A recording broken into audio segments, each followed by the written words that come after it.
Hello everybody, we're on the last stretch now for submitting our projects and getting ready for the expo. One of the last jobs you're going to be required to do is to make sure you're comfortable with making a feedback form that you can capture all the feedback from your playtesters that you're going to need later on for your evaluation. Remember, the expo is not just a case of showing your game off, it's capturing feedback from your playtesters and playtesting other people's games to provide their feedback for them. What I've got here is Microsoft Forms. I've just done a quick Google search for Microsoft Forms and logged in with my college account. What I'm interested in doing is creating a form. You'll notice here you can create a quiz, a form, import information, or you've got some templates that you can use. You can start with the provided feedback form. I don't think it's particularly useful, but it's there. I'm just going to click New Form and start our project off. One of the things you're going to need to decide is the questions you want to ask your testers. I recommend between 5 and 10 questions, utilising either ratings or the ability for your playtesters to provide valuable textual feedback. But ratings make a really good opportunity. I'm going to show you the worst question you can ask. Okay, let's actually do this even worse than this, right? Got to make the worst question we can ask. Okay, I'm going to make a text feedback. Was my game good? Was my game good? That is a particularly useless question because it's very difficult for someone to provide meaningful feedback for that. Let's talk about how we could ask a more meaningful question. Rather than was my game good, we could change that to something like out of 10, how do you rate my graphics? So you'll notice that here you can move your questions around, or you can select into them to delete them if you wish to get rid of them, and you can force your questions to either be required, which you probably want them to be, or to offer a long answer in the case of a text answer so they can provide more detailed information. So I'm going to come up with some better questions, but it's up to you to decide the questions you wish to ask. I'm going to create a out of 5 star rating, but it can be numbers, hearts, ribbons, flags, trophies. You can change the symbol to your heart's content, and you can have it be out of 10 or any value that you might want. A better question was rate the graphics of the game. And then someone has the ability to rate that. I'm going to make this a required question. And I'm also going to make sure the name of my form has an appropriate name suitable for the game I have created. So if I'd got a game called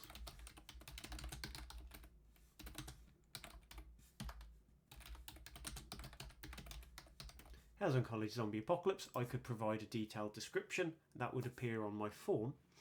Then what the user would see is obviously these questions. I get little asterisks there to say that this is a mandatory question. People can't submit this form without answering that question. And I can add more questions. Now you can add more questions of different types, but you can create more ratings. But if you're going to make multiple rating questions, like how do you rate my graphics? How did you rate the difficulty? How did you rate the sound or music? What you can do is just select into these, and you should be able to duplicate these with that button there. So I can copy that question, and now I've got the same rating, but I can just change what the question asks. Rate the sound effects. And someone can provide a rating for you there. Obviously, the questions you ask are entirely up to you, and I recommend between 5 to 10. You can ask as many questions as you like. You can provide a ranking potentially. So list your 4 favourite things, and users could choose those 4 things in an order. So I'm just going to choose some things from that Zombie Apocalypse game that I was quite proud of. Animations, level design, music, and something else. Actually, that's the title there. So put in order your favourites or favourite features or whatever it might be. Level design, music, gameplay. As examples, you make your own. But whatever you would then have I would always recommend having your last question be a text that is not required, that is a long answer. And this question, can you be any other comments?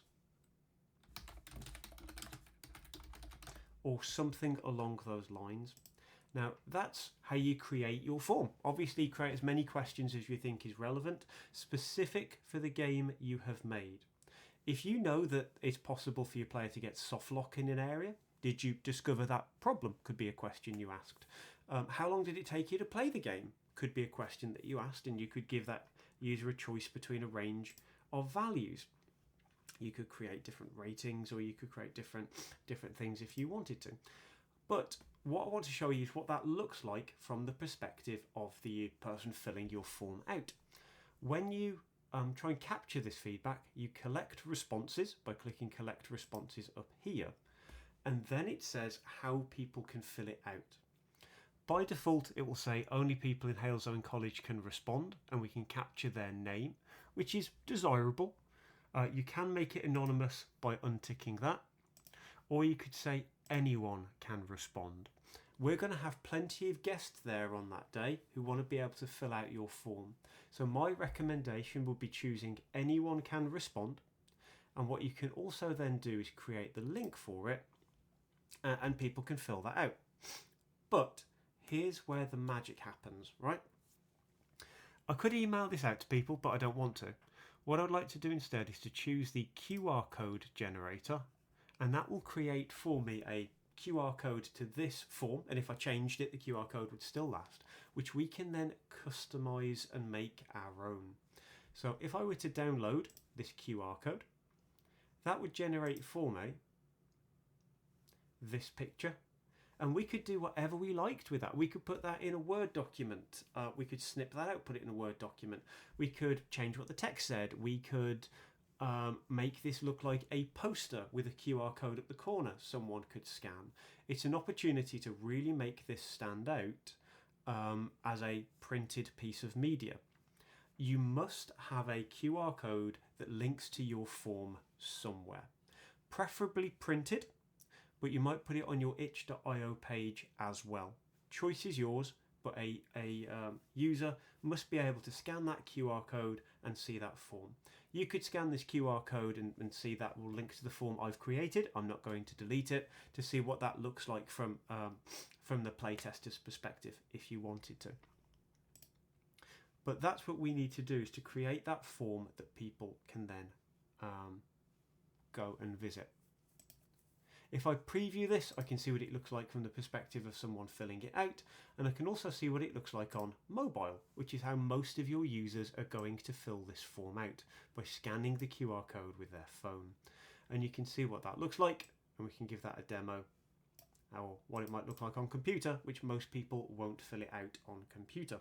If I go back, you can obviously add whatever questions you like, and you can customize this to your heart's content. You can change the style of it to have a custom image if you want. You could have music, please don't, but you could. You can change the layout styling of it if you really wanted to, and you can do all kinds of customization. You can customize your background logo, and you can upload an image. So if you're using something from itch.io that you're using as your background, maybe it's appropriate you apply it here as well, so you're visually in keeping with your style. You can see obviously how that works, but keep an eye to preview it and see how that looks like on mobile. Because if it's a bit too difficult to work with, you want to make sure that that is the easiest and pain-free thing for your users to do. Everyone has to have a form. Everyone has to be able to fill this out as a questionnaire. 5 to 10 questions of your choosing. We'll be judging you on how effectively you question your users to generate valuable feedback. Keep an eye on the user feedback video on the Moodle page, which all covers about capturing user feedback and playtesting. Okay, thank you very much and good luck.